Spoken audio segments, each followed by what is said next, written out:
morning, everyone. Welcome to the political capital of America. I have to make a quick public service announcement. There are 10,000 customers out in Pepco, and there are 11,000 out in Dominion. For any regulators there, it'll be okay, I'm sure Chris Crane has told me on the Pepco side we'll have them restored in an hour.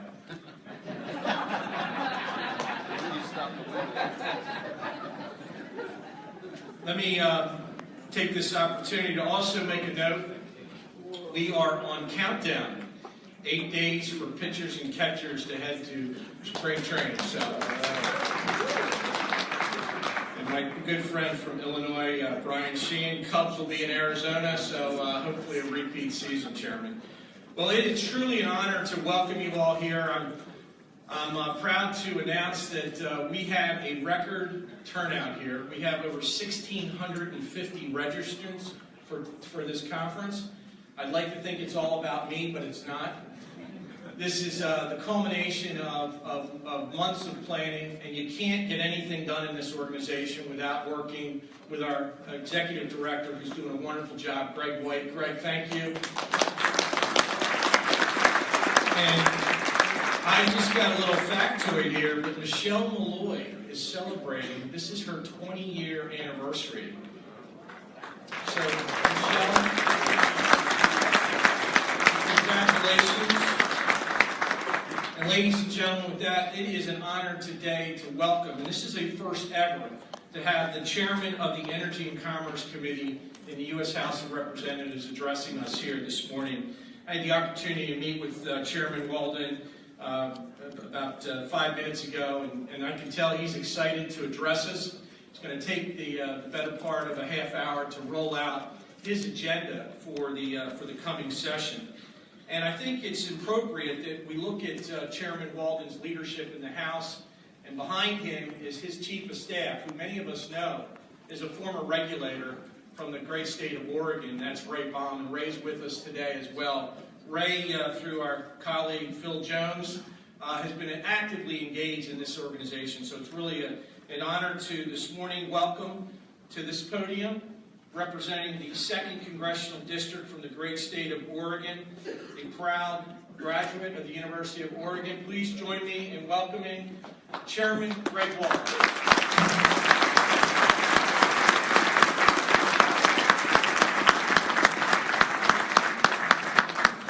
Well, thank you. It's a delight to join you. It's a delight to be here. I want to thank you for that warm introduction and to join you for this record attendance at your winter meeting.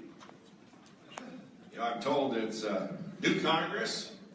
Of course, lots changed. We have a new president, President Paulson. We're glad you're here. Oh yeah, we have a new administration too. And of course, you have a new chairman of the Energy and Commerce Committee, so it's all fresh and new. And look, I'm really excited to join you this morning and share some comments about our agenda as we work on the nation's energy infrastructure and as we work on telecommunications issues. And thought this would be a perfect opportunity to kind of lay out our agenda, and I'll do that, and then be glad to take some questions as well at the end. This Congress, I'm excited to work with an administration that frankly understands the importance of achieving greater energy independence and security.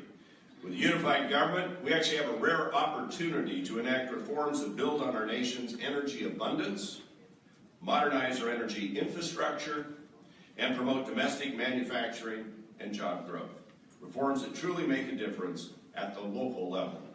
The Energy and Commerce Committee, you can be certain that we will ensure our efforts focus on the issues that matter most to consumers by putting consumers first. That is our goal. For too long, the promises of job growth and innovation through a modernized energy infrastructure were held back by an administration's Washington-centric regulatory and environmental agenda. I believe it's past time for the federal government to stop picking winners and losers, putting the reliability of our energy suppliers at risk, and driving up costs for consumers. It's time we flip the script and think differently. It's time we bring the power back to the people and to the states. Our agenda puts the consumer first. It will focus on creating good-paying American jobs, all the while providing affordability, security, and safety. And with a laser-like focus on the downstream effects of regulation, I believe we can unleash American ingenuity, invigorate our economy, and provide tremendous benefits to consumers.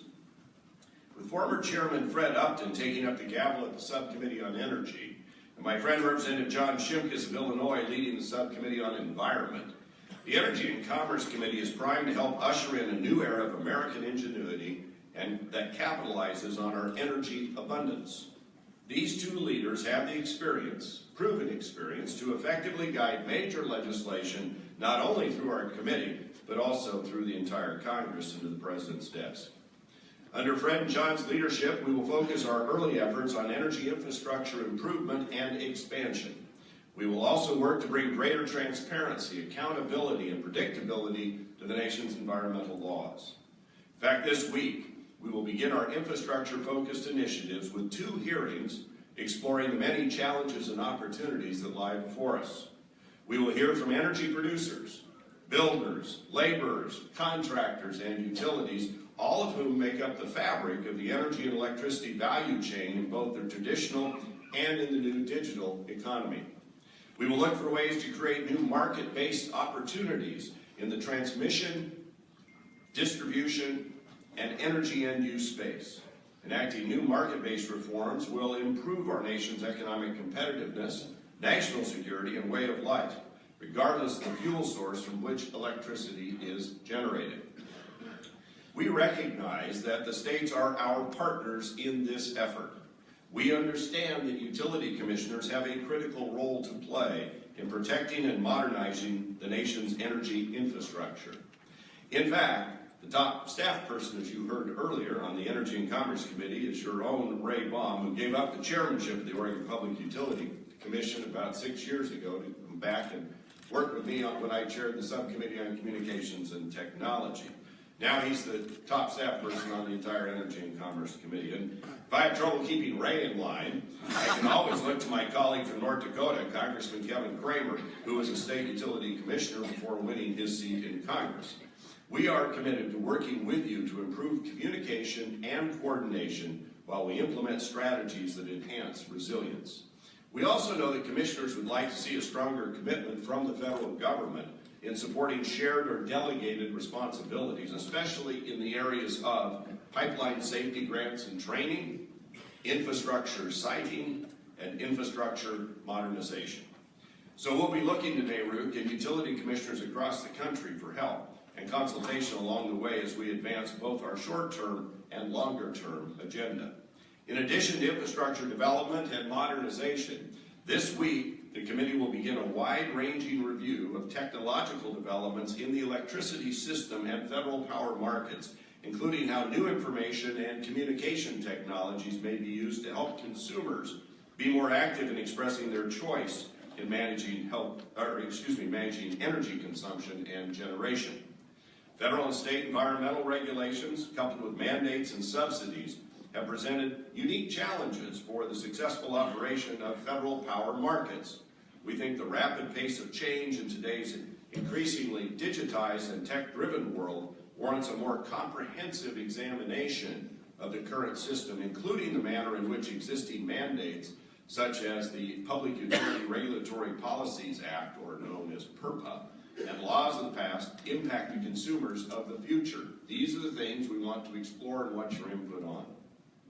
You see, we want to better understand the challenges these changes present to the existing boundaries of state and federal jurisdiction as we seek ways to ensure consumers continue to receive affordable, reliable, and safe and secure energy.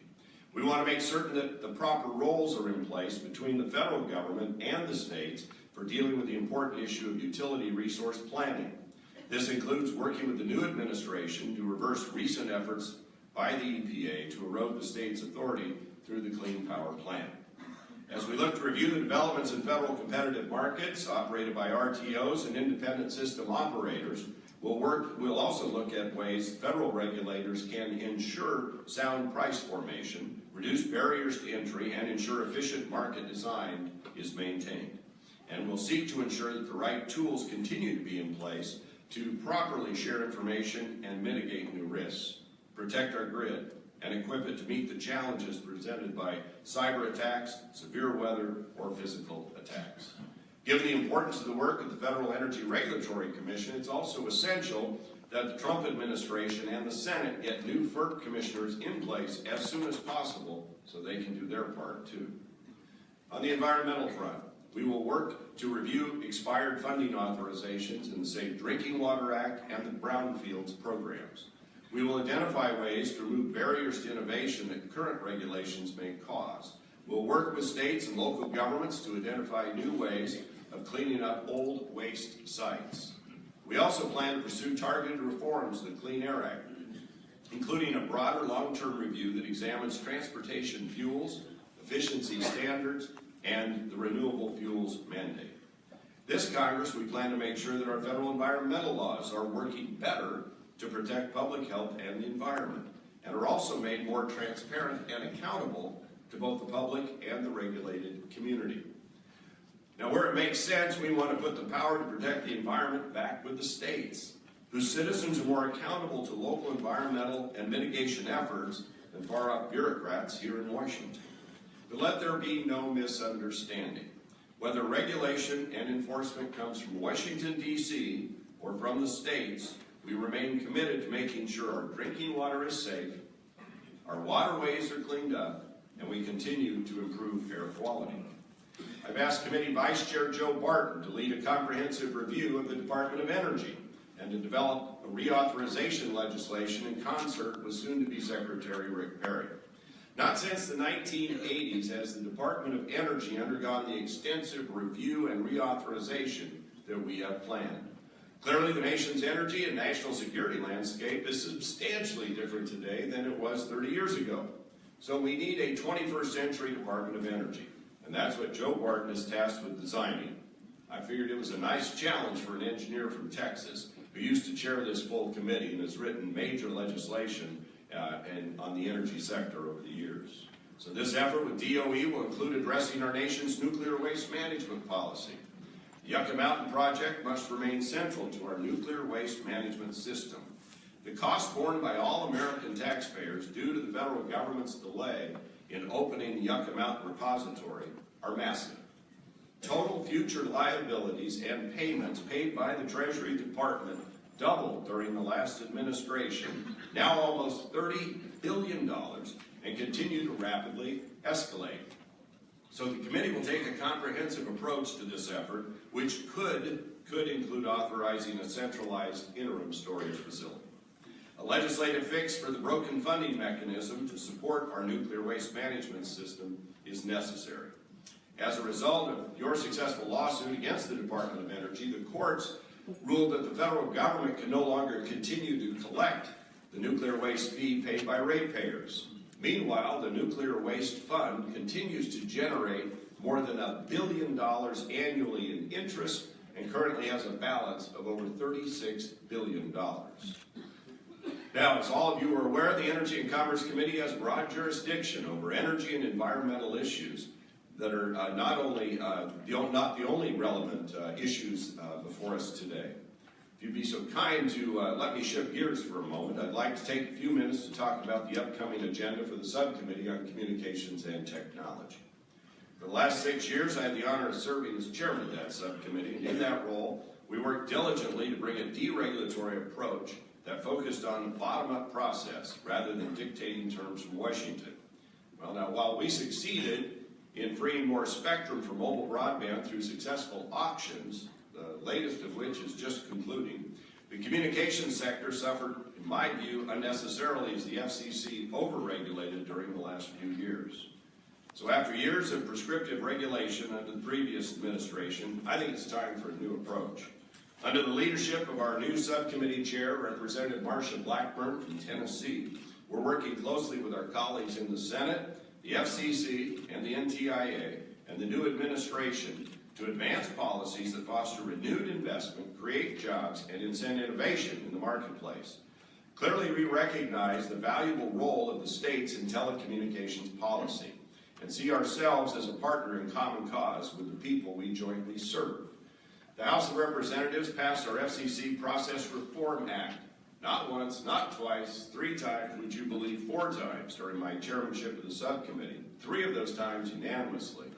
I believe that those reforms are important to enhance the public's trust and ensure well-functioning FCC. I believed it when the Democrats were in charge at the FCC, and I believe it now that the Republicans are in charge in the FCC. That's why I'm proud that the House of Representatives has passed the FCC process reform yet again, unanimously, this Congress. The policies in this legislation can restore public faith in the Commission's ability to do the people's business in the open. It's not just good government. Regardless of who runs the FCC, to make the public's business more public is the right thing to do. So I'm pleased to see that Chairman Ajit Pai has already made some of those changes that we prescribe in legislation administratively. I'm confident that the FCC is moving in a new and better direction, and I look forward to the nominations and confirmations of the other new FCC commissioners so that this important institution can be up and fully run. The actions of the FCC in the past, however, are symptoms of a larger problem, and that is the failure of Congress to regularly reauthorize federal agencies. We have that responsibility, and it's one we're going to take very seriously. One of our most important jobs is the reauthorization of these regulatory agencies to ensure they are well equipped to carry out their missions. But reauthorizing agencies is more than just good housekeeping. It is the elected legislature's job to set a clear policy so that agencies can execute that policy. Without these clear guideposts, agencies are prone to regulatory creep and overreach, particularly when they regulate an industry that changes rapidly like technology does. America's telecommunications sector is at an important inflection point, and the FCC and the NTIA, last authorized in the 1990s, have an important role in setting policy that governs the marketplace. The subcommittee's reauthorization plan for the FCC and the NTIA will consider ways to modernize the nation's communications framework, to better structure regulation and regulators for the innovation age in order to encourage economic growth and innovation while continuing to protect consumers. The Energy and Commerce Committee is also considering ways to promote better cybersecurity policies across the board in the public and the private sectors. Our committee has worked on cybersecurity issues for more than a decade, and it continues as a top priority. Technology and telecommunications is essential to almost all forms of commerce today. From intelligent manufacturing systems to basic online sales, the threats to networks are threats to commerce, and we take the position that any cybersecurity solutions must protect consumer confidence and the economy.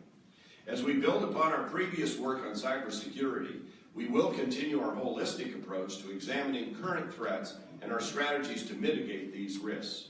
To that end, we will review the efforts of agencies within our jurisdiction to secure their networks and promote cybersecurity within the scope of their authority. We expect to work with law enforcement as well as industry and civil society to determine the best approaches to balancing security and consumer expectations. Government alone cannot stand up to this challenge, nor should it try. In order to establish a functional framework that protects Americans, we need coordination between the experts in every sector. We need to facilitate the exchange of ideas among the best minds in the security, academic, technology, defense, and intelligence communities, along with the experts in our federal agencies and the policymakers in Congress, in order to carefully address these very real threats, which is a priority that all Americans share. Finally, one of the most important issues that we're tackling this year is legislation to encourage broadband infrastructure deployment. Nobody understands the scope of this challenge better than you all in this room. But the fact is that parts of our country are being left behind, and we must work to bring them the tools they need to succeed. Not only is this good for consumers, but also it's good for creating jobs and creating the potential for sustainable economic growth at the local level. Chairman Blackburn describes broadband deployment as 21st century infrastructure. And indeed it is. And I think that's a good way for us to think about opportunities this creates. And I believe our policies will reflect that fact. Currently, one of the biggest hurdles for broadband deployment is bureaucratic red tape. Telecommunications companies who seek permits to trench fiber, attach antennas, or construct towers for wireless service often run into an unwieldy review process at the state, federal, and local levels. The opaque process can lead to long, unexplainable, and costly delays for companies before they even get a response to their permit application, impeding the rollout of broadband to American consumers, costing us all jobs. We need to streamline the permitting process so that companies can better allocate their time and resources toward trenching fiber and constructing towers. There are a number of ways to achieve this, and the federal government should lead by lowering barriers to permitting and licensing. As someone who represents a rural district that's bigger than any state this side of the Mississippi, that's still waiting for robust and widespread broadband coverage, for that matter, even telephone coverage, any incentive for greater broadband build-out is extremely troubling, any disincentive. And much of what can be done at the federal level will be most helpful to folks in rural America. States and local governments should give a new look to their rules, especially in light of the immensely important role that fiber plays in our modern economy. This is where your work is incredibly important to the continued deployment of high-speed internet. I believe we have to work together to lower the costs of broadband deployment and bring this 21st century infrastructure to every American. Again, we should focus first on what's best for the consumer and then let the policy flow from there. You know, in the fall, Americans sent an unmistakable message to Washington and to state capitals across the country. They want real change. They want no more bureaucratic excuses. They want better paying jobs, not decades-long delays that hold back economic growth. They want to get to work, and they expect us to do the same. Together, it is our responsibility to get the job done and get America on a better path. I appreciate the partnership that we've enjoyed with NARUC, and I look forward to expanding on that as we take on these challenges in the months and years ahead. Thank you very much.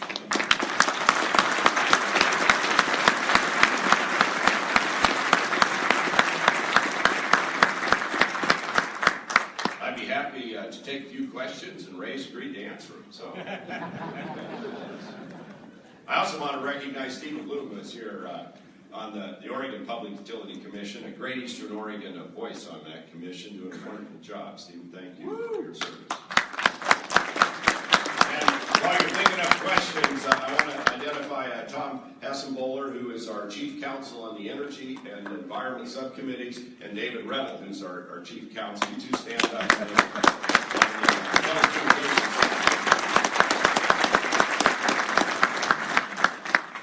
With that, I'd be happy to take a few questions before I got to head back up to the hill. Hey, good morning. Over here on your right. Oh, good morning. Tim Eckel from the state of Georgia. A question about the DOE project at the Savannah River site. The MFFF facility is about 60% finished. Wondered what you thought about the role that reprocessing might play in the future as we look out to make our nuclear energy policy more sustainable. You know, it's something we'll take up, I'm sure, at the committee level. It's something, obviously, other countries do pretty effectively, and I see no reason why we can't take a look at that seriously in this country. It's about time. Congressman. Yeah. Phil Jones from Washington. Thanks for coming. Oh, Phil. Cybersecurity. So last year you passed the FAST Act. What specifically are you thinking of with legislation, and then what do you want state governors, PUCs, and state officials to do? You know, it really is about building partnerships. When I chaired the subcommittee on communications and technology, I think we had, 6 hearings or something? Every single witness on every single panel, Democrat witnesses, Republican witnesses, it didn't matter. The first thing they said was do no harm. Don't lock us in with very prescriptive requirements, because you'll make us misallocate our capital. The bad guys will know what we have to do. We'll be stuck in American statutes, and they'll go right around us because this is always evolving. We've already had a hearing this year on the energy grid and the potential cyber threats there. We're obviously looking at what happened in the Ukraine and elsewhere. We know the bad actors around the world, including Russia. And we're looking at the Internet of Things and the tens of billions of devices that will be added, that all of which are kind of entry points if not done correctly. So it's more looking at best practices. It's looking at how we share communication between different entities, government and private, and to make sure that we understand the reality of this threat. Speaker Boehner used to say that it was probably the biggest threat to our country was cyber attack. When you look at how we, as humans, degenerate in a matter of a couple of days without cell phones or refrigeration, we get back to that Stone Age pretty quickly, hand-to-hand combat, literally. We've got to be prepared. The energy grid, telecommunications grid, we have to have the backups necessary, but we have to do it in a really thoughtful way. So we look for your input as well, how to get this done. But we have to be cognizant that every day, hundreds of thousands, if not millions of attacks are coming our way. Not just the energy grid or telecom, but if you shut down the financial system, who carries cash, right? I used to go to the ATM. Oh, whoops, I don't have electricity, or the telecom grid's down, or both. And so we have to really be thoughtful about this. It's, I think, one of our biggest sort of overarching security challenges. So, but we want to be in partnership with it, if you want. Other questions? No? All right. Hey, thank you all for letting me join you.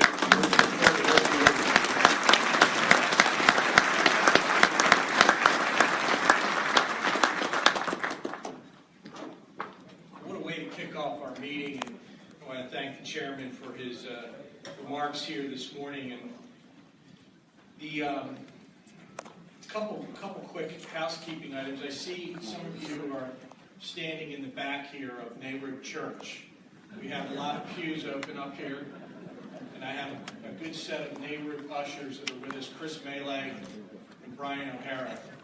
So please, we have seats here, and you're more than welcome to sit down and join us for this morning's conversation. As always, it's great to not only be here in Washington, but to really recognize a couple events that have taken place over the last 24 hours. And I'd be remiss this morning if I didn't recognize Chairman Sheehan. Is Brian with us here this morning? Is he in the audience? Wow. I'm giving him a shout out, and he's not here. Well, for those of you, can I get a show of hands? How many of you attended the Innovation Task Force meeting yesterday?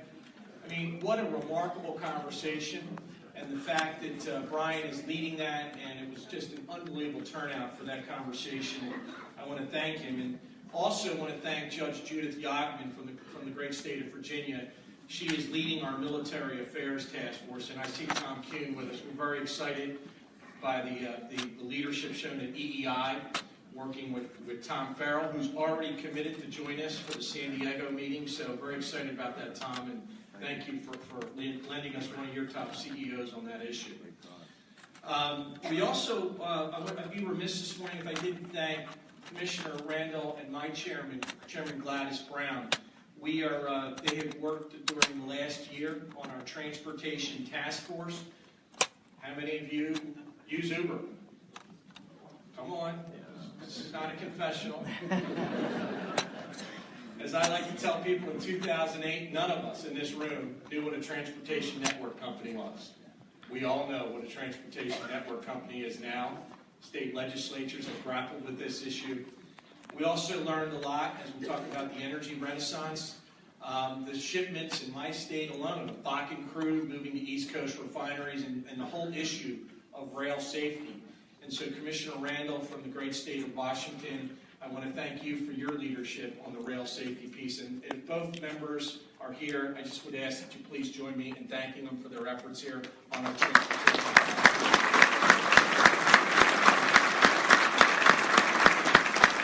Speaking of electronic devices, how many of you have downloaded the NARUC app?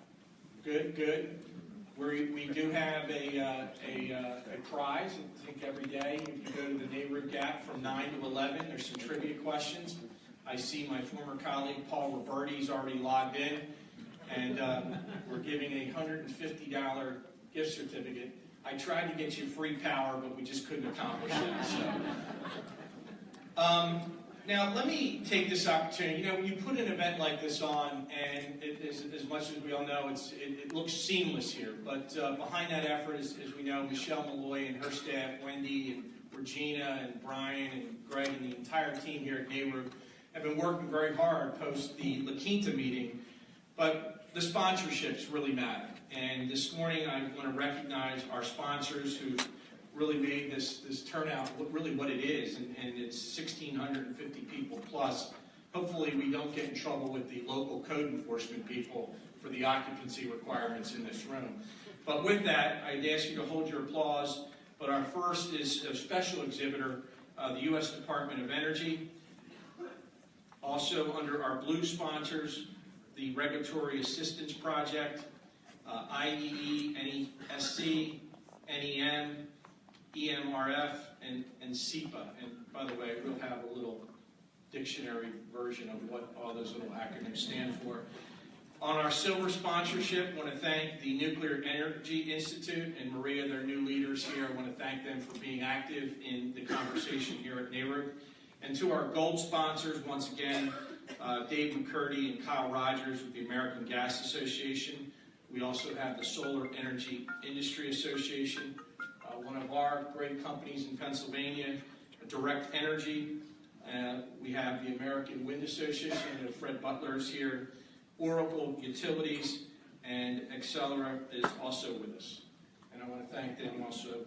On the platinum side, we have Itron, and they have been a long-standing supporter of this conference, and thank them for their leadership. And then on the leadership sponsorship front, I know Marty Durbin's here this morning, but the American Petroleum Institute, we want to thank you for your support as well. Again, please join me in thanking our corporate sponsors.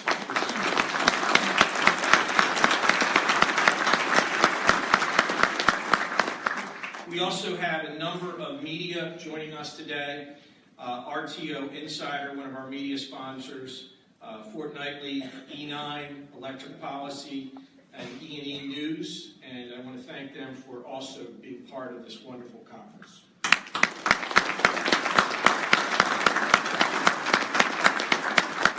Before we transition into our infrastructure panel here this morning, we have a very special presentation. You know, I don't think anybody in this room, they haven't met this guy. And I said it earlier this morning, I've been in this job 8.5 years. I can't believe I've been here that long. But one of the first people that I had the opportunity to meet was David Owens with EEI. He doesn't know what's going to happen here, so David, get ready. And David is retiring in June after 36 years of just unbelievable service to the Edison Electric Institute. I worked in a trade association. I think my run was 15 years before I took a vow to public service, David. And to think that he spent 36 years with this wonderful organization, working with public utility commissioners, standing up for the public interest, and really taking guys like me and mentoring us and sharing with us best practices and working in a collaborative way.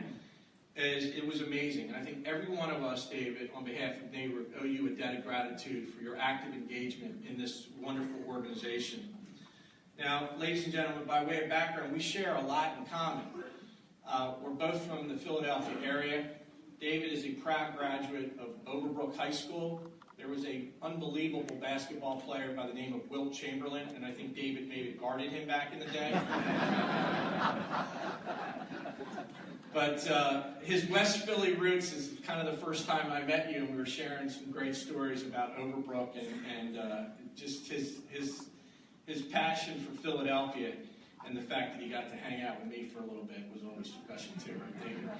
So, ladies and gentlemen, you know, you think about how do you presidents leave office, they get a presidential library. Well, this morning, we're going to launch the David Owens Scholarship.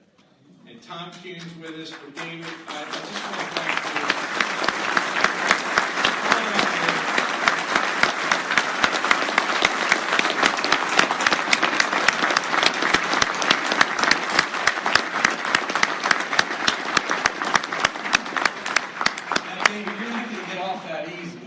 As you're going into retirement, I bought you a couple things for the upcoming. We're really excited. We got this guy Carson Wentz in Philadelphia. And so, David, here's your Pennsylvania shirt. Okay, wear that when they play the Redskins. I also want to present to you your official Philadelphia Eagles tie. This is something that really epitomizes who you are and what you represent with your proud Eagles logo. But ladies and gentlemen, look at that line, salute to service. That's what this guy's about.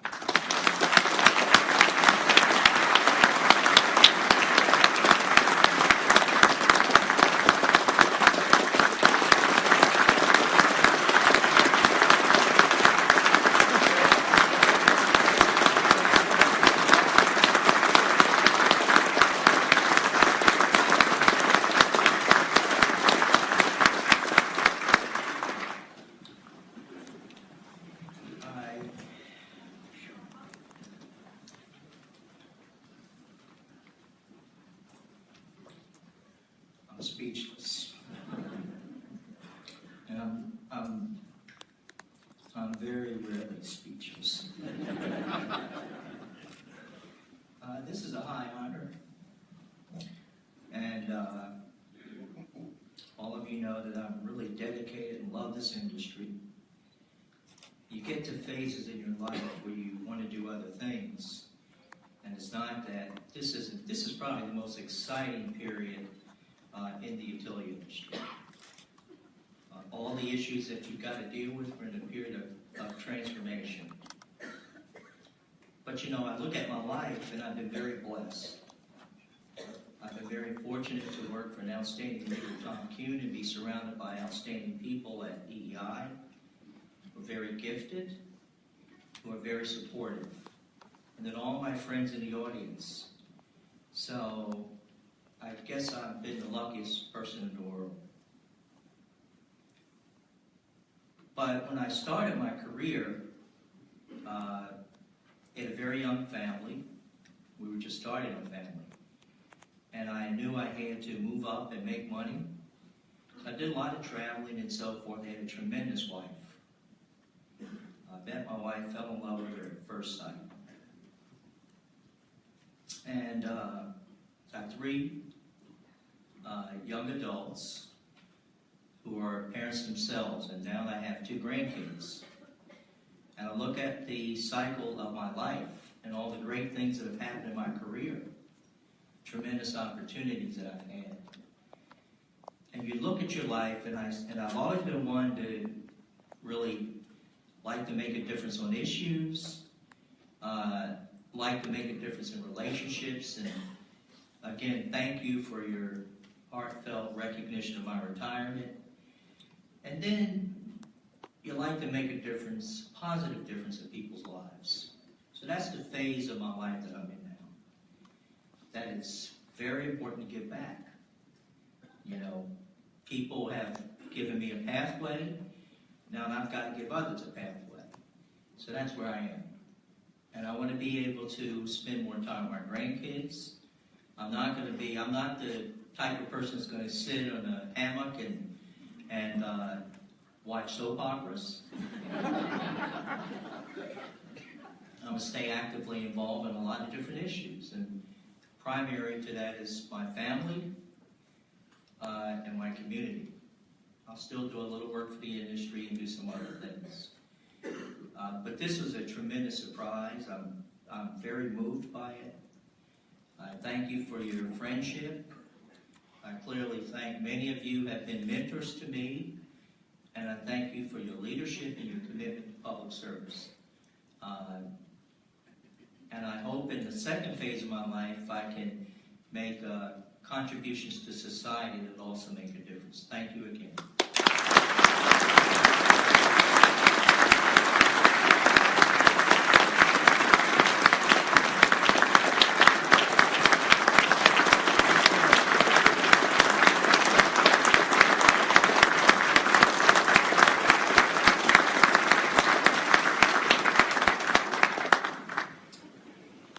David, thank you. And Tom Kuhn, thank you for lending David to us for these many years.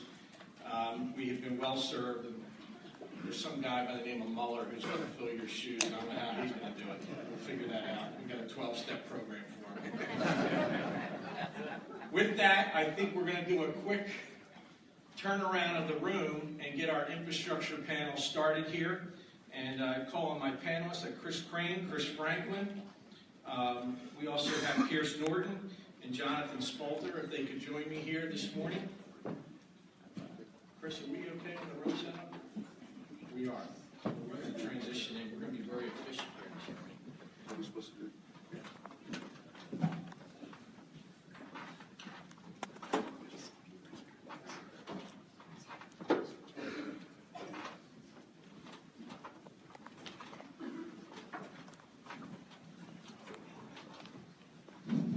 Well, I feel like I could do a rate case right now.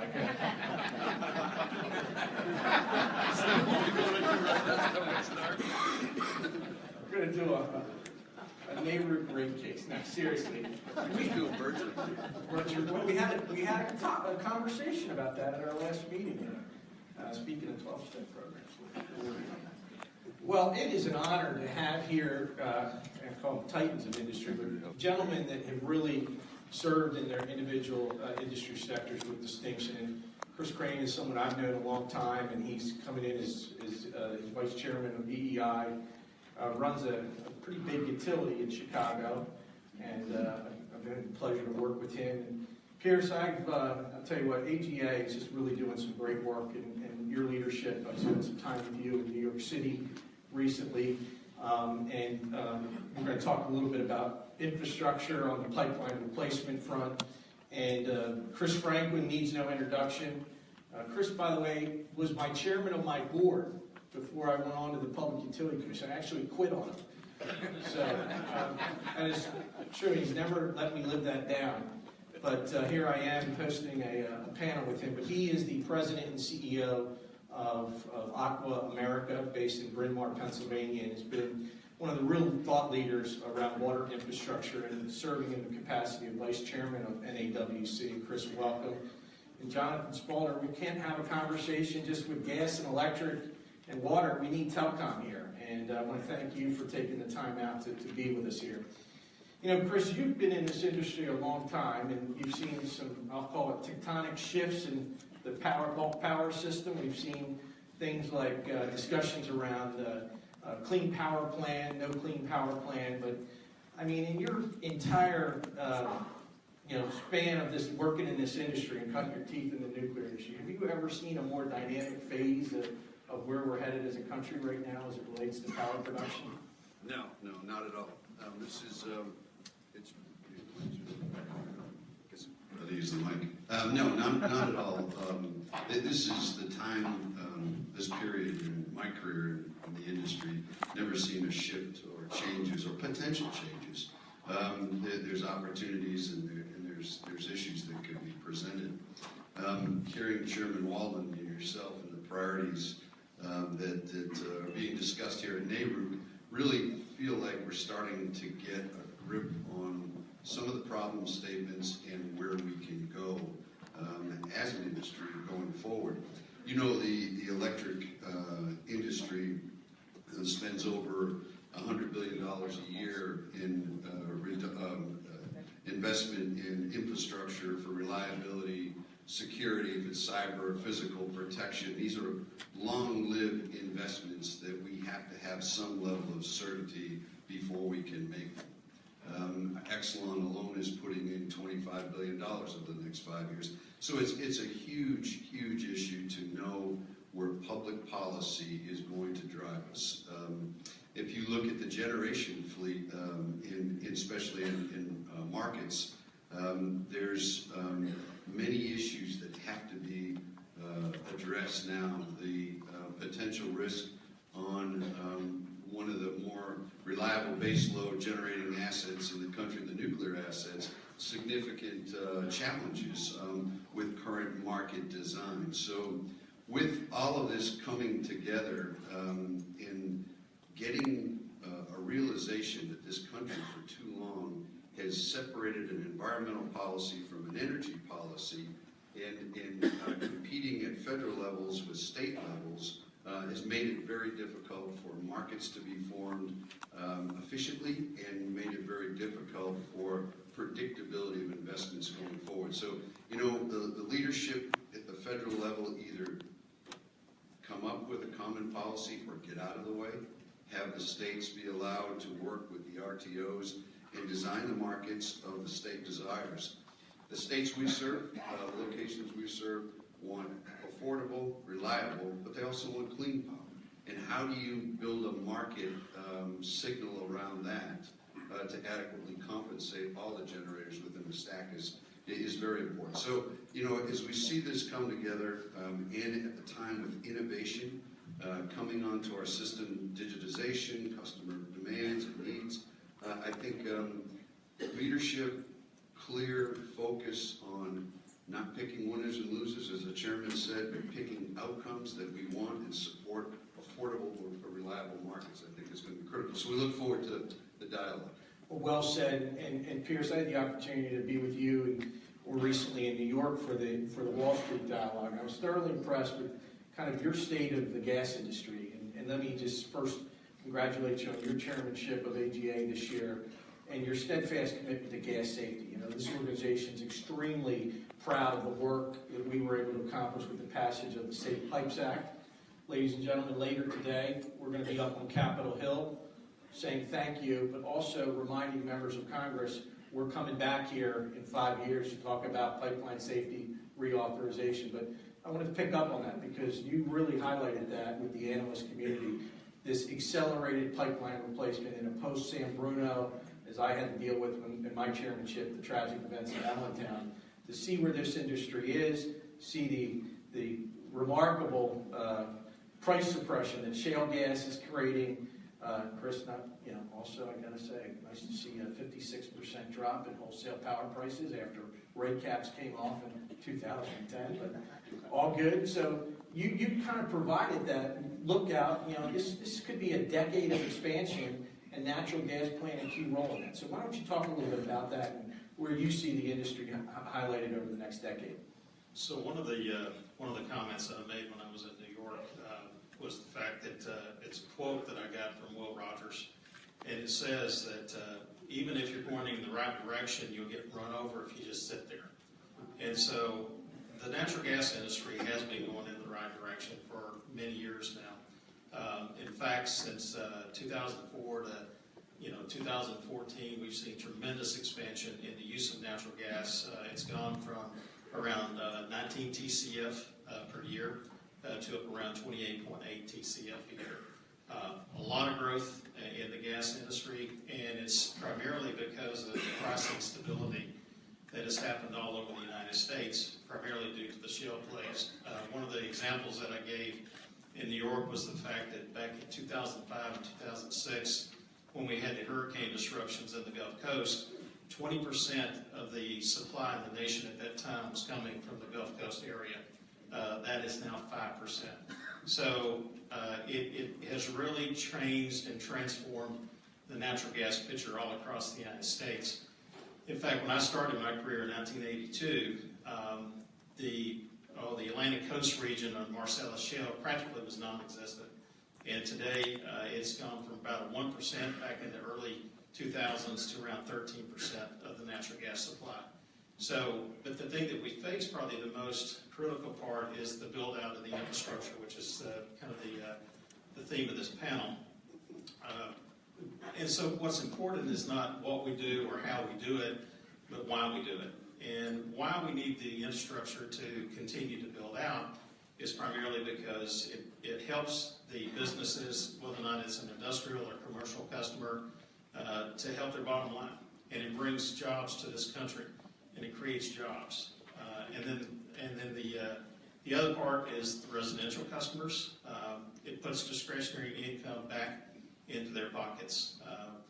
Natural gas as an energy source for the 4 major appliances in the home saves a little bit over $800 a year per customer across the United States, and that's annualized as around $50 billion.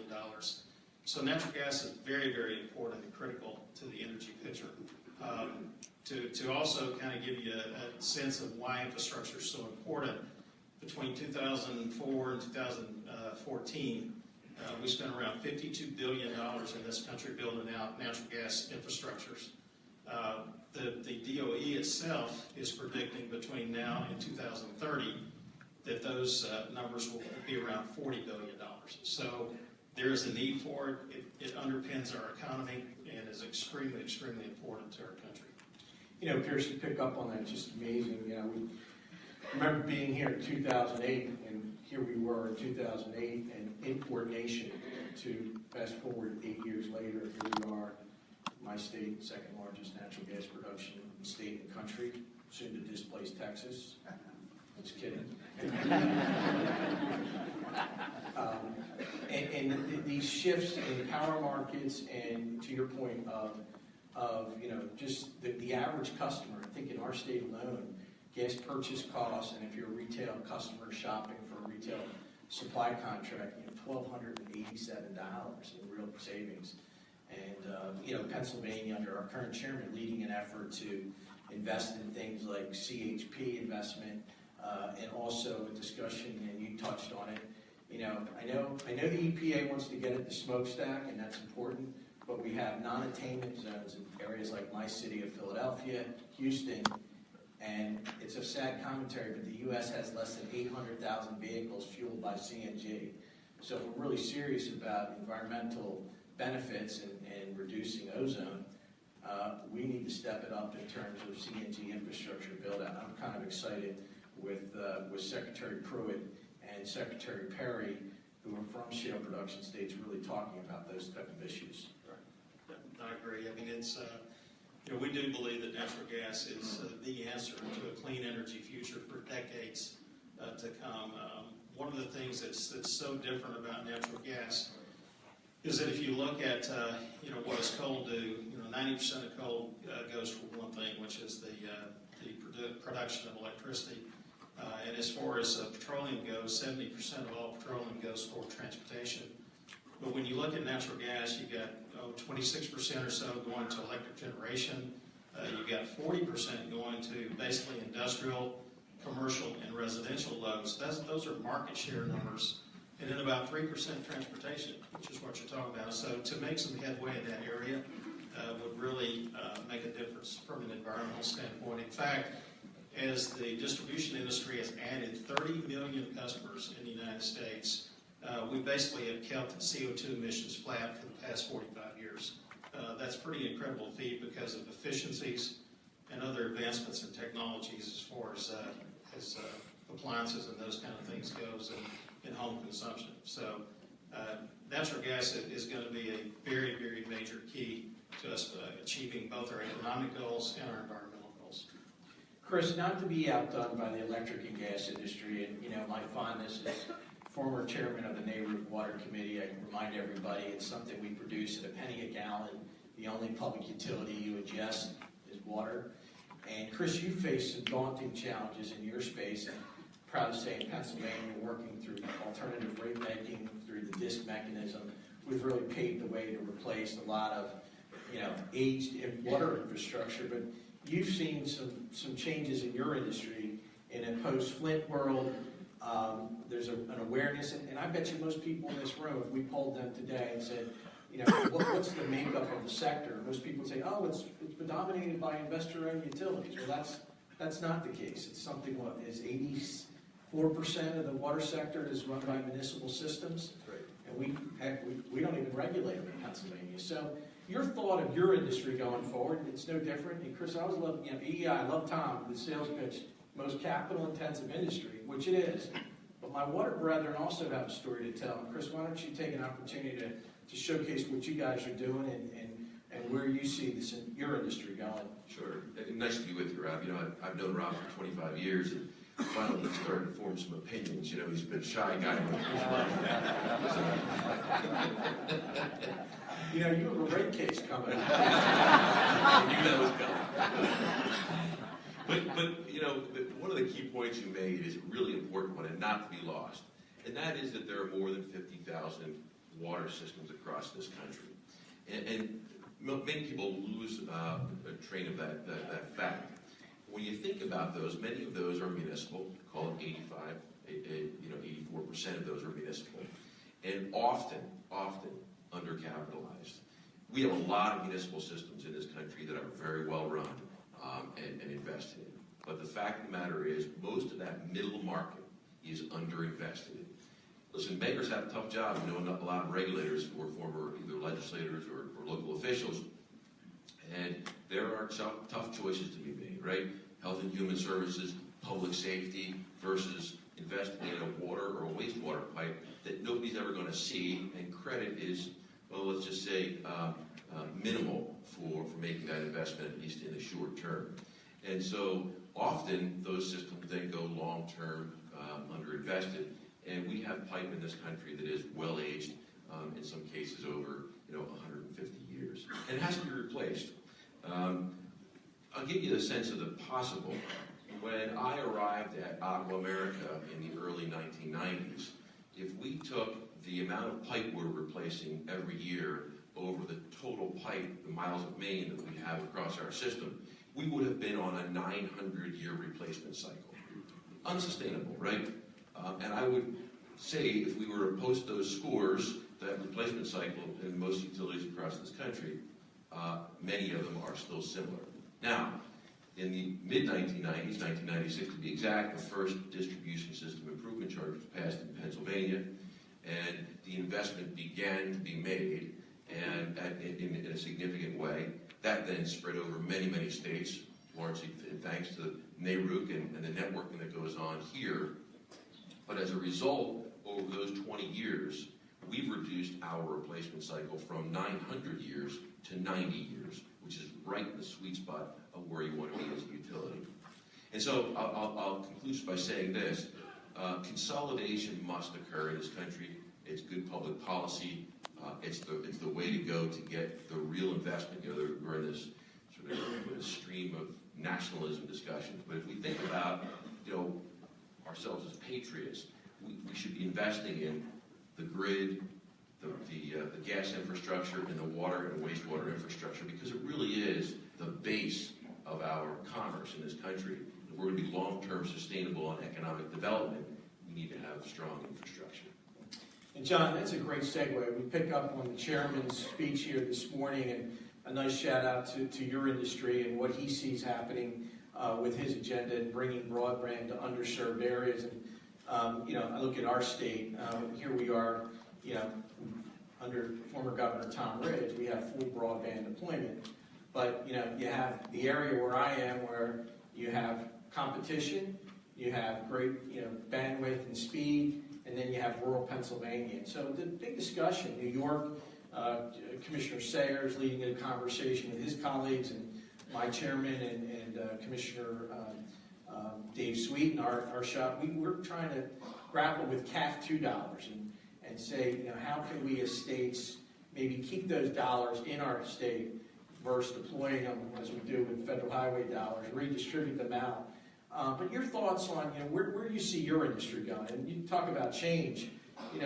What is it? Something like 12 million people a year cut the cord at the home, and they're using wireless devices. They're putting the political polls out of business, by the way, because they can't get real-time accurate data on who's going to win an election. But give us a little preview of what your industry looks like. I assume, and I'm going to get a nod of heads here, a great deal of excitement when we're talking about $1 trillion infrastructure bill on the horizon. I mean, and to the credit of many of you, you're not looking for a handout.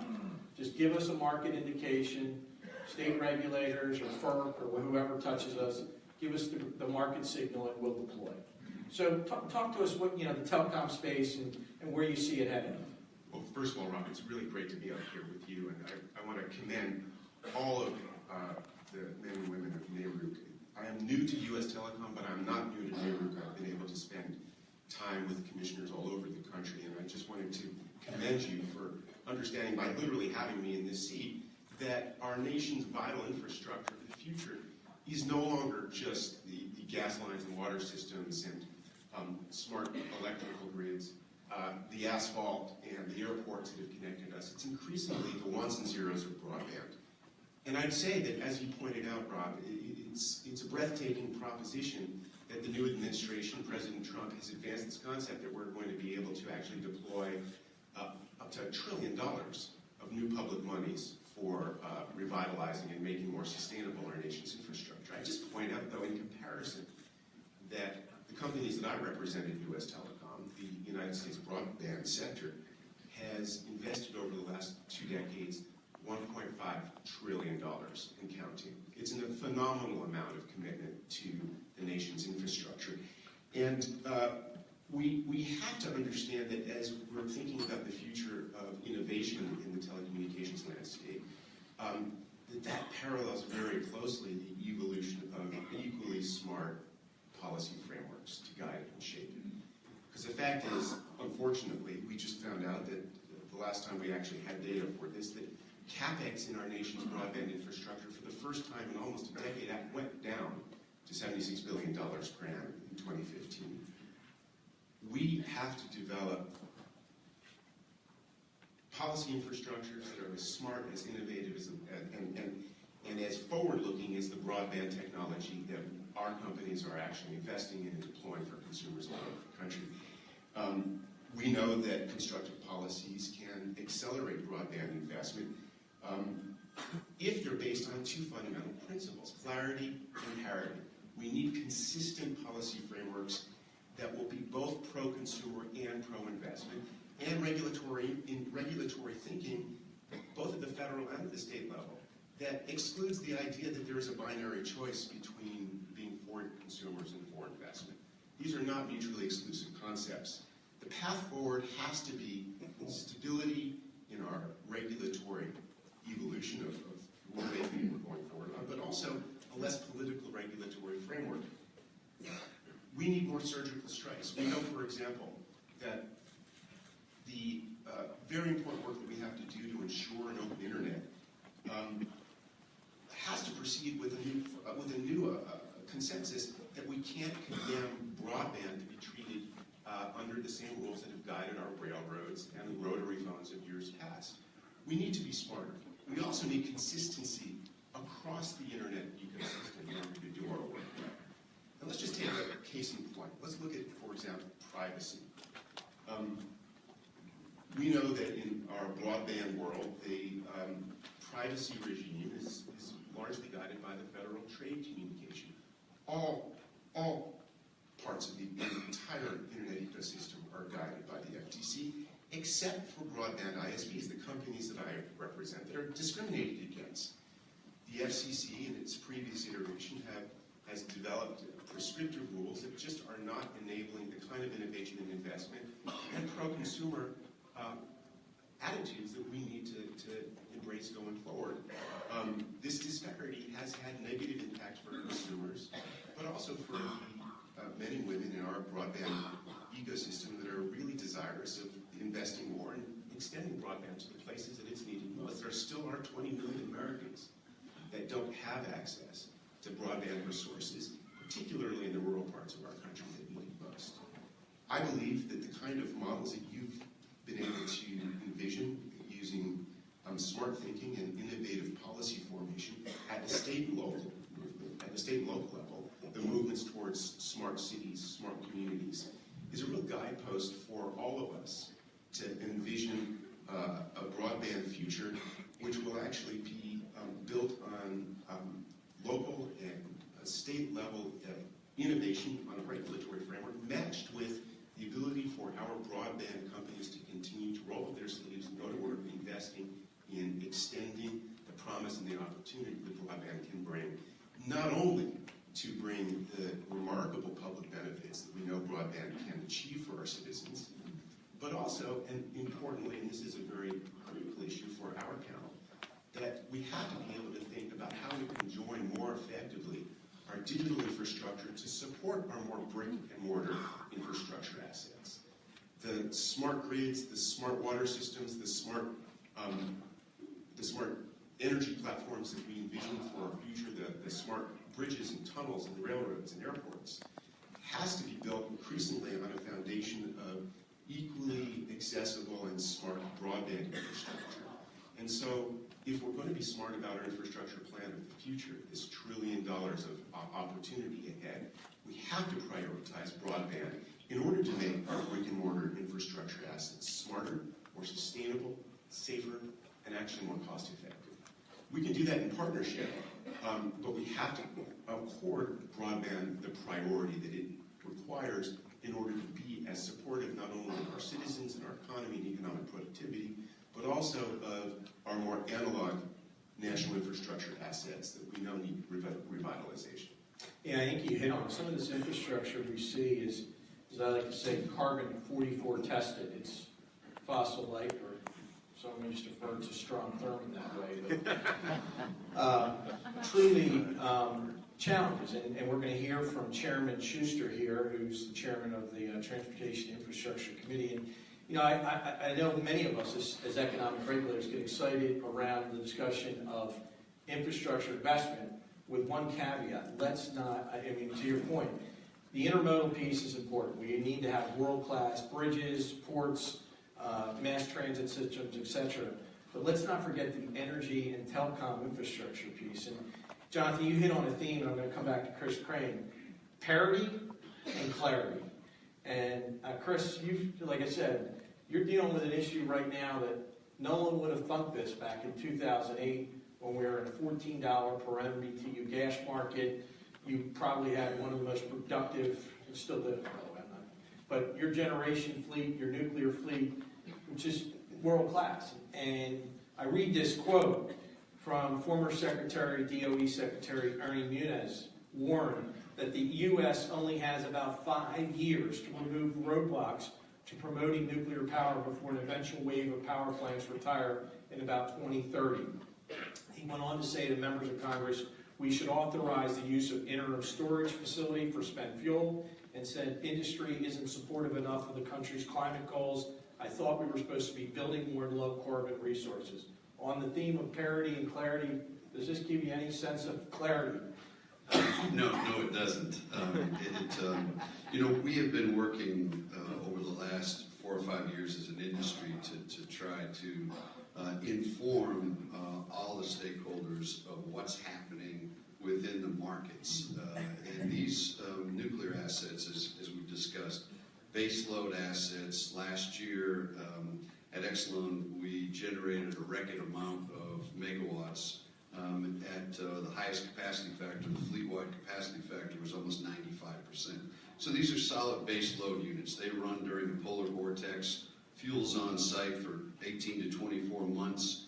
They're highly reliable, they're highly safe, and they have clean attributes.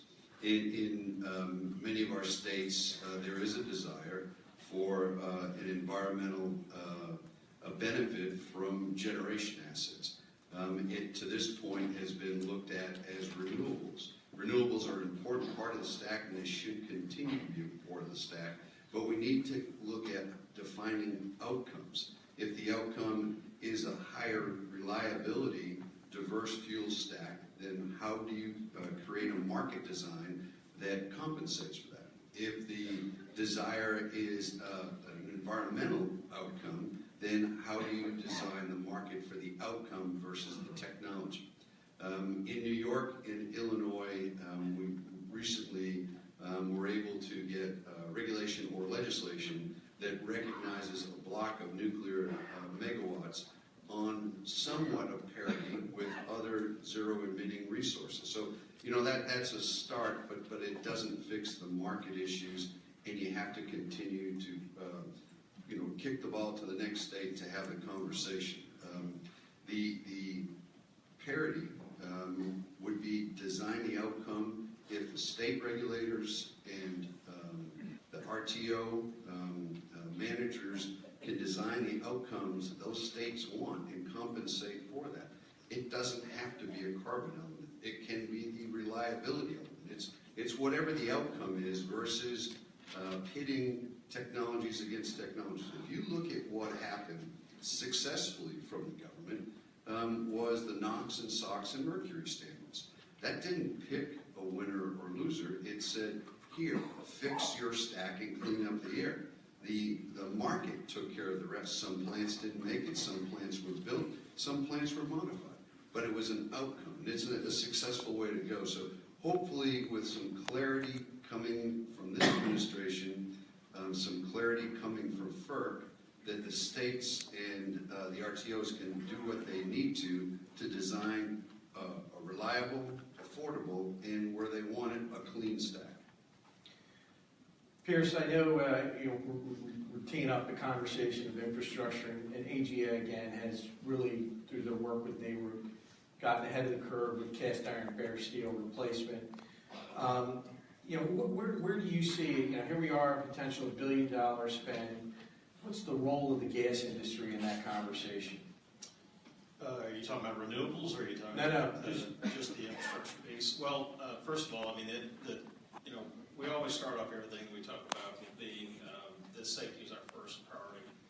So the one thing that the natural gas industry has done is get much more analytical about how we go about replacing the infrastructures that we consider obsolete. We define obsolete pipe as that which you would not put in the ground today. So we've got better materials that we can use today than we may have used in the last 100 years. And even at the time that some of these materials were put in, they were deemed good materials, but we've later found out that there's issues with them. So it is a top priority of ours in the industry to replace these assets. We spend around $22 billion a year basically enhancing the system reliability and the safety of our assets. A little bit more in detail about that is, it's all about looking at your risk and taking into account operating factors and building these algorithms so that we can make the best decisions possible with the dollars that we allocate. A lot of companies used to just allocate so much for a system or so much for a state. Now it's more dedicated to how the risk is mitigated, throughout the capital spend. So that's probably the biggest role that we had to play. It was mentioned here before that that there was a certain infrastructure was taken from the 900 years down to 90.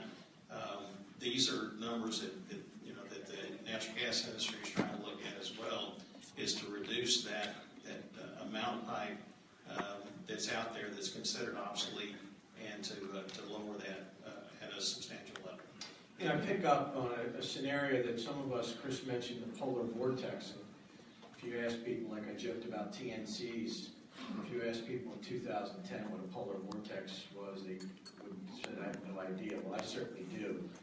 And I look to states, the New England states, 12.3 million customers were impacted with gas prices that rose between $60 and $90 per MMBTU at the gate, which tells you we've got to get gas to that load center.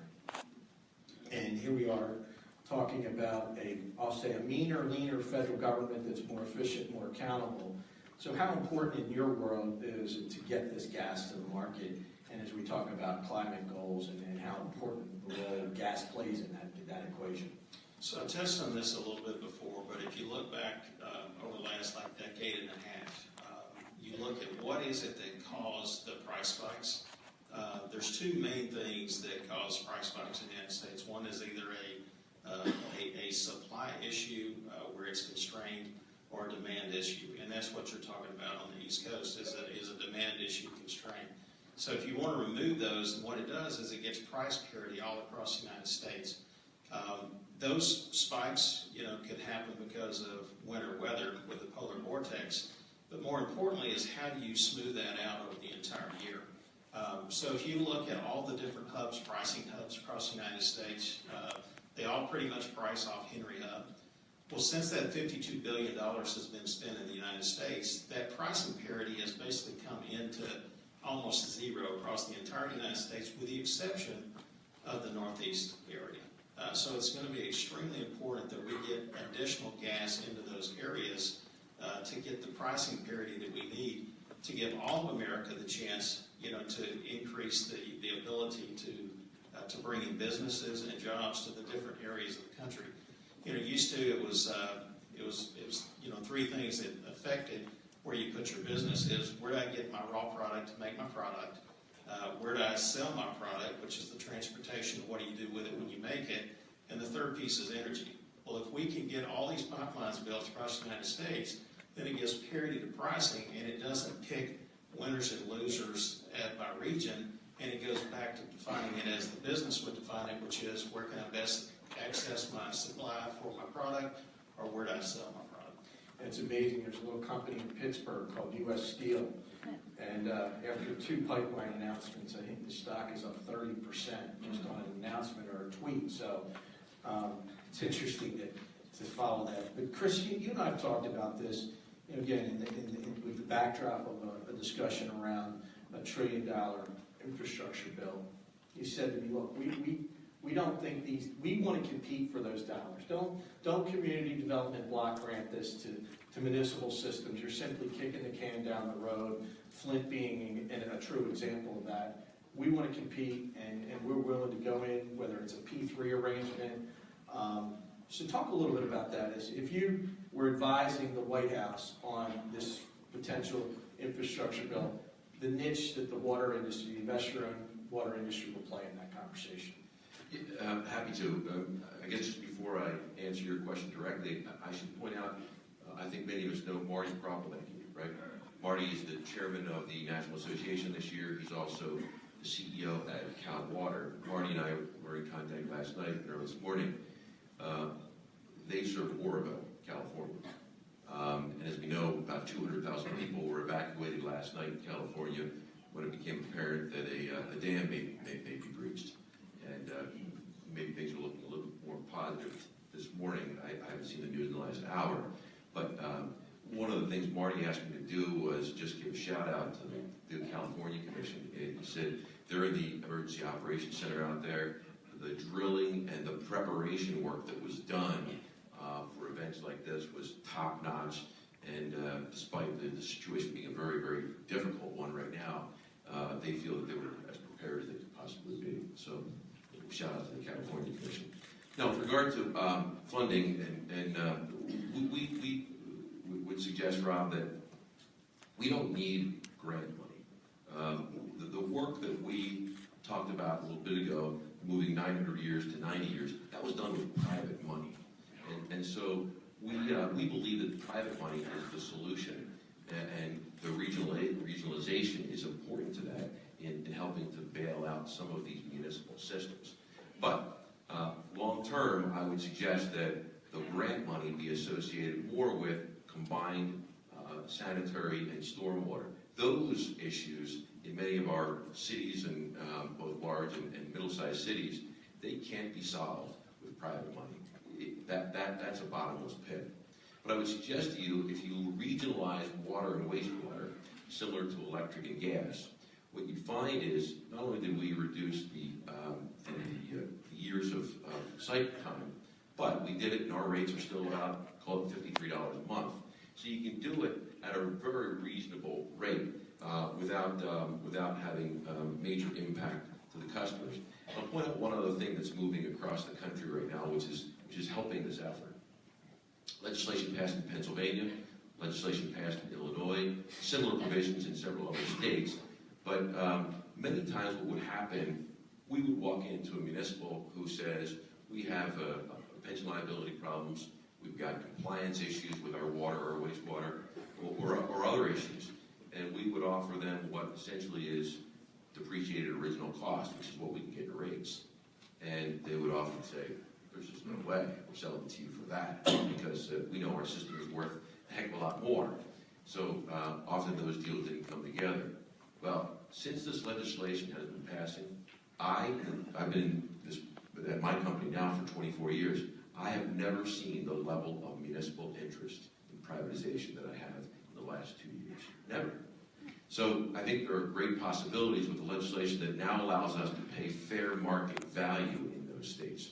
To go in and have the systems appraised by an engineering firm, and then determination put on it, and then allowed to get that purchase price and rate base. It's a vast change. It's going to, I think, regionalize a lot more water systems. Jonathan, in your world of deploying capital, we talked about regulatory certainty, and as you heard me mention earlier, we're very excited to have this innovation task force. What's the next big wow idea in the telecom space for customers on the horizon? Well, first of all, I was just reflecting on the pace of innovation that we've all been experiencing, and the great success that we've heard from my colleagues going from 900 to 90 years. Replacement cycles is pretty phenomenal. But I was just reflecting that my fifth grader is older than my iPhone. There was not this device when my 11-year-old was born. We have contracted and compressed replacement cycles in the broadband industry to 3-4 years where major network upgrades and network evolution is required. We've gone from 3G to at the precipice of 5G in literally just a few years. The capital and expenditures that are required to migrate through each of these generational upgrades is enormous, as I mentioned. But we soon are transiting to a world where we've heard these numbers that there are likely to be 50 billion with a B, connected wireless sensors in the world. A network architecture that's going to support about 1 million connected sensors per square kilometer. And it's not just about, again, these devices, but by 2022, we've been informed, and we're on a path to actually realizing a world where we're not going to have 5 or even 50 connected devices in our home. A lot more likely about 500 connected devices. Chris likes to hear that, by the way. He wants all that throughput. But they're going to be, that throughput is going to be connecting everything from not only our refrigerators and our dishwashers to more substantial and more important life-affirming and life-changing and life-sustaining use cases. We're going to know whether our aging parent has gotten out of bed. We're going to know whether our child who might have type 1 diabetes, whether their insulin pump is actually running out of insulin. We're going to know so many different important parts of our reality as human beings that will be actually to allow us to live more sustainably and healthy, better educational opportunities. So the question for me is, well, how can we, and I know that we are approaching this from a perspective of regulation, how can we live in a world where fixed regulation is necessary and important, but can't possibly keep up with the pace of this evolution that we're seeing across all of our industry? And I don't think that there's any perfect model for compressing that distance that exists between the regulatory process and the innovation process. But I definitely think that those of us who are building networks, building systems, investing in those systems, and responding to our consumers and the institutions and communities that they live in can learn a lot from our regulatory community and vice versa. I'm moving to Washington from the Silicon Valley area, and we know very well that when in the evolution of products, that we try to very quickly go to market with a product, listen very carefully to what our consumers are telling us about its efficacy, and then iterate. It's called a minimal viable product model. One of the hopes that we have is we're looking towards a smarter regulatory future that will enable more pro-consumer innovation and investment, is that we can actually also compress the time and distance that exists in our regulatory cycles. Last week, we celebrated the 21st anniversary of the Telecommunications Act of 1996. It's been the guiding framework that has shaped the evolution of innovation, but it's so old that I wonder if it's misshaping that innovation. 21 years is a year we often celebrate, but for regulatory policy, it's also a time to put something out to pasture. We need to move more rapidly to envision a future where we can modernize our Communications Act, make it more responsive and accountable to the consumers that it's meant to serve, but also not inhibit the evolution of the kind of promise that broadband can bring, not only in the service of our communities and our economy and our individuals and our families, but also in support of the very, very critical assets, infrastructure assets that my colleagues here are so ably building and deploying for all of us. So to pick up on policy and antiquated policy, I think it was said earlier in the EEI breakfast, and I mentioned this in my talk a month ago.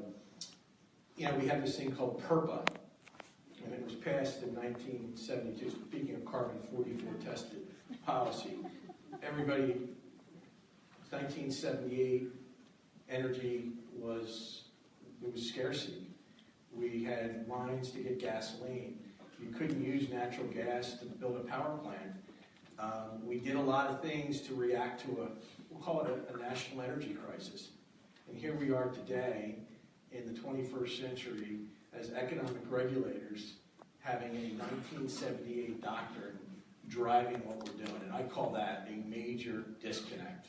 And we have to get at that. And I heard Chairman Walden talk about that. But Chris, in your world, I mean, the Clean Water Act was passed in what, 72? I was born in 69, so.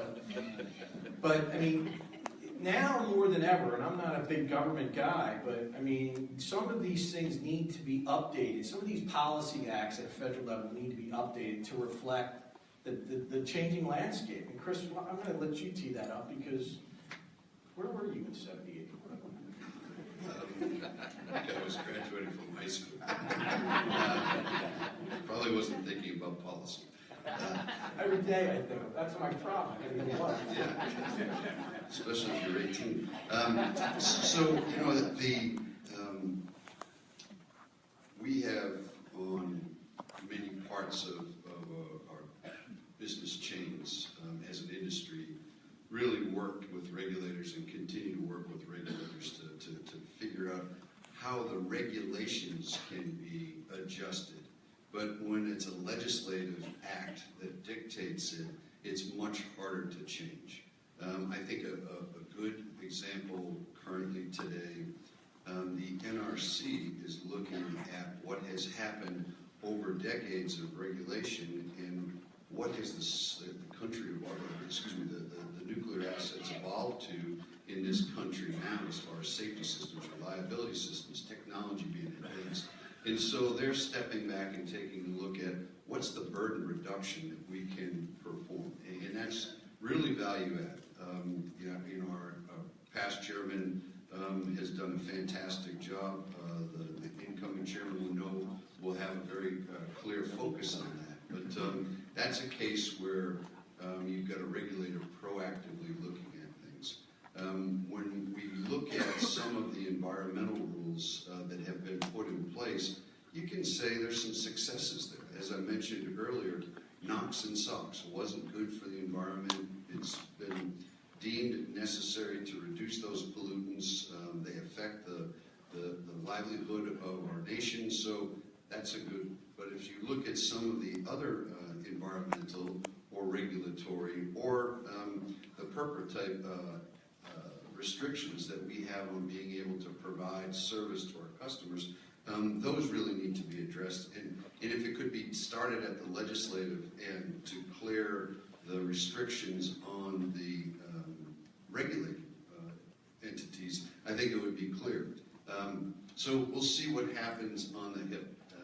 A lot of good conversation, but it's Washington, and I think a big part of it is communities like NARUC, EEI, AGA, wherever we can work together to come up with principles on what we want the future to look like and help our legislators understand on both sides of the aisle why this is good for the consumer and good for the country, good for commerce. I think that's going to be critical.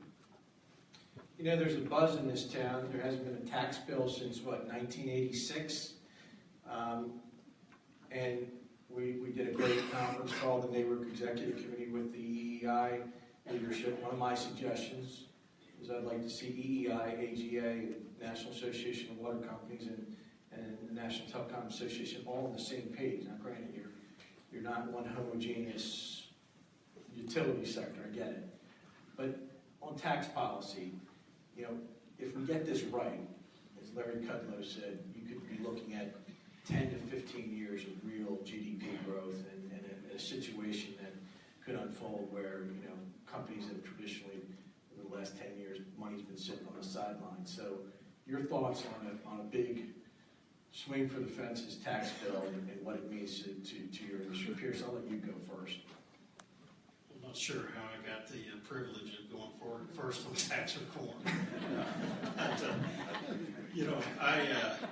I would say that you're right. I mean, I do think tax reform is going to happen. It's probably not going to happen overnight. It's something that the last time the tax reform happened, it took years to get it done. But I think there's a will to get this done in this city. So I do think it's important to us. I think we have a go-by that was done in maybe 1986. Oftentimes we look at things that was done in the past as outdated, but a lot of times we can learn things from those things that were done in the past. So for what I know about the tax reform, every company is not necessarily in the same position as it relates to either President Trump's tax reform bill or the Speaker Ryan's tax reform bill. So there's differences, and it has to do with your debt at your parent companies. It has to do with a lot of other things, your NOLs, some other things that accountants know way more about than I do. But, that's the key to it, is that, we can work together, and I think that's probably, that is happening, I know, at least with EEI and AGA, is there is a combined effort to understand what that tax impact is going to be on utilities. I will say, though, that from the gas perspective, the way the system has worked has been good. It has attracted equity to the utility companies, the gas companies. It's attracted debt to the gas companies. And so that combination has allowed us to spend the money that we've been necessary to spend and bring value to all the stakeholders, the customers, the employees, and the shareholders.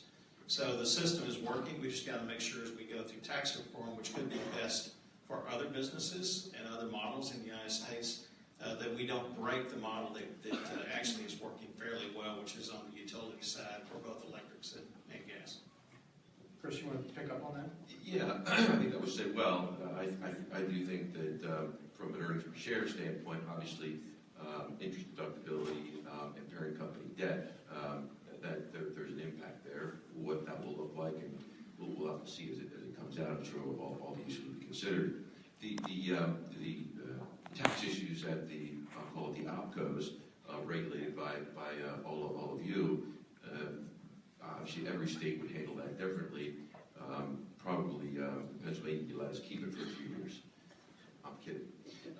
But I would think that would be a return to customers triggered immediately, whether that's in the next rate case or it's a reserve, however we decide to handle that.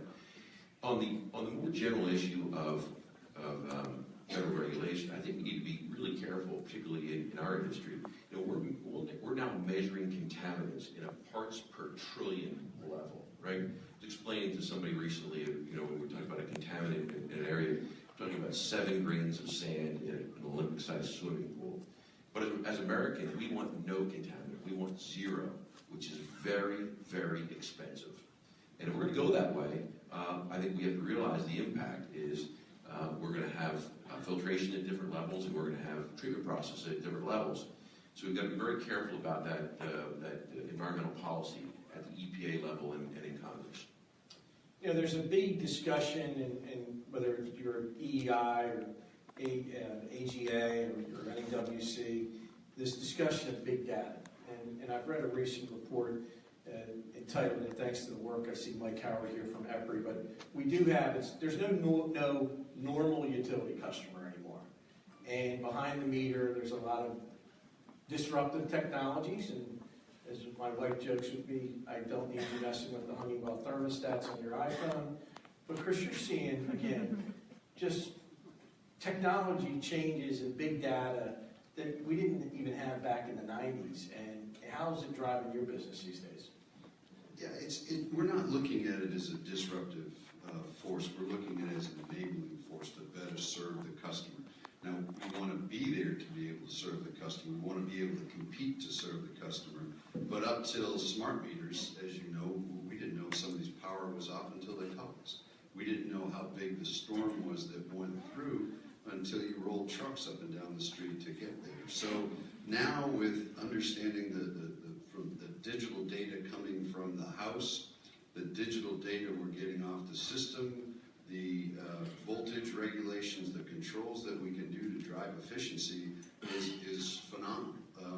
Going forward, what we do to create that utility of the future in the smart city, we now have 8 data scientists working at ComEd. I don't think in 1999 you would have associated a utility with data scientists. So the world is changed. It's changing swiftly, in being able to keep up with it and optimize the investment. So if we're putting in a data lake and we want to be able to access the significant amount of data and how we better serve the customer.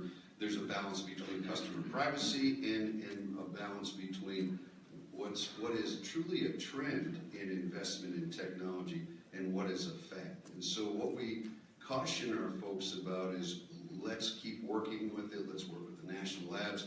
Let's work with our other partners in the utility industry on both gas and electric, water, wherever we can combine some of our communication networks for the better use of the customer. But it really is exciting. This is where the regulation has to help us keep up. And this is where, in some of our jurisdictions, we're having that conversation. It was given at one point that the utility was just going to provide the electric service. And that's before we had anything digital out there. Now digital's there. Why can't we compete with others to be not only on this side of the meter, but on the other side of the meter? We know our customers, we know what they want. So let's advance the regulatory conversation into what's best for the customer, what's most affordable for the customer, what's most reliable for the customer, but be able to get the technology available. And all done outside of rate base, of course, right? Service is definitely outside of rate base. Jonathan, go with you, please. Just a quick point. When we talk about big data and the promise and possibilities of using big data to do predictive analytics and cognitive computing and being able to give us even if it's a millisecond forewarning on when earthquakes are going to hit and all kinds of other important use cases, we have to remember that the indispensable input for big data is and will remain, will continue to be the robustness and the vitality of our wired networks, our wired broadband infrastructure. It is the backbone that supports those billions of wireless sensors that will be deployed that will allow us to aggregate more of that data, both large and small, and make it publicly beneficial for our communities, our customers, and our economy.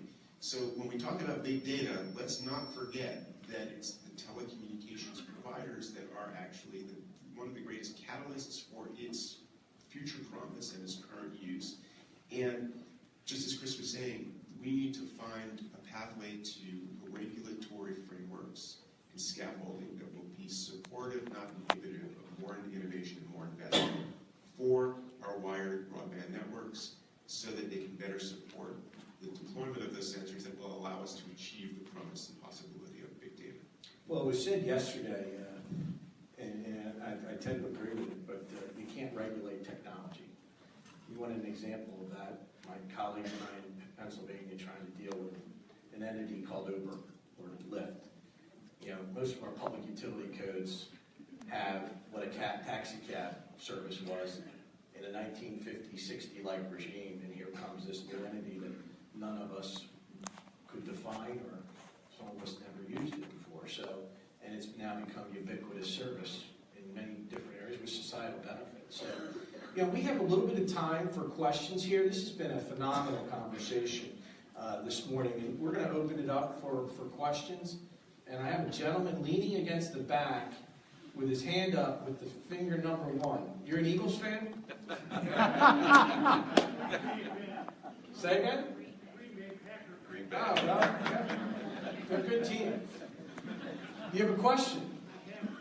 You only get one. Okay.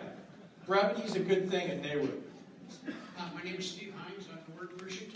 The first question is, reading the editorial page at the Post and the Times yesterday, like the old FCC, they're fighting over access to set-top boxes. My thinking is so second, small bore thinking, how can an agency with that kind of mindset reach into the future? But the most important question is, now that we have wireless and wired as a part of a regimen, how can we separate them between the FCC and the EPA? Wow. We're trying to consolidate agencies here. Can I just handle the FCC side of that? We were talking about innovation and for forward thinking in terms of our businesses, in terms of the technologies and systems that we support. The good news is that there are efforts right now underway at the Federal Communications Commission under its current chairman, Pai, who I think is eminently qualified to lead that agency. He's been able to hit the ground running, to really take a hard and focused and practical look at how the FCC itself should be organized to be more adaptive to responsive, or closing the digital divide that, as Chairman Pai has suggested, is an issue we have to put front and center by realigning and rethinking how we're deploying the regulatory assets and individuals within that agency to be more effective in the work that they're doing for the public benefit and for consumers all across the country. We at U.S. Telecom are trying hard to add our own thinking about how that reorganization, that reinvention should proceed. But jurisdictionally, we know that the efforts don't stop at the FCC. There are, as in this converging economy that we live, where broadband touches virtually every aspect of our economic productivity in all industrial sectors, many agencies that are responsible for regulating various parts of our economic life also are engaging in broadband. We have to be much more thoughtful about how those lines of jurisdictions are either divided or shared or reinvented to be a little bit less looking backwards towards the 20th century and a little more looking forward towards what we are going to be expecting for continued progress in the 21st century for all of our citizens. Tom? Rob, Tom King with EI.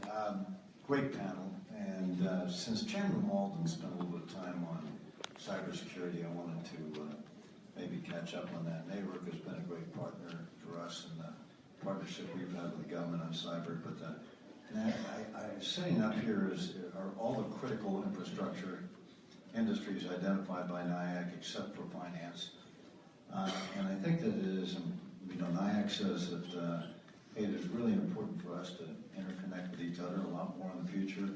All these critical infrastructure, we're doing it with the gas industry, but I think it's got to be expanded a little bit to work together on the cyber issues. Jonathan, you mentioned all those additional 250 connected devices and all our industries. Is going to make us a lot more cyber vulnerable in the future, so I wonder if you might address that.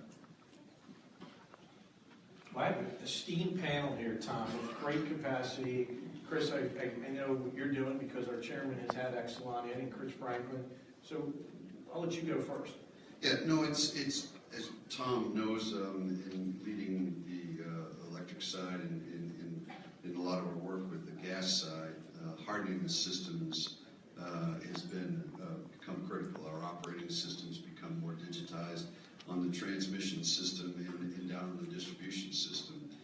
For the first time as an industry, you're looking at protecting your customers against enemies of the state. So that requires a lot of government interface. And I think the Electric Sector Security Council is doing a great job bringing all of the electric industry together, investor-owned, ABPA, the REAs. And so we're at the table once a quarter dealing with our counterparts on the other side, if it's DHS, DOE, FBI, Cyber Command, DOD, and talking about how do we develop programs to harden, mitigate, and detect and mitigate what kind of attacks are coming at us and where we can go there.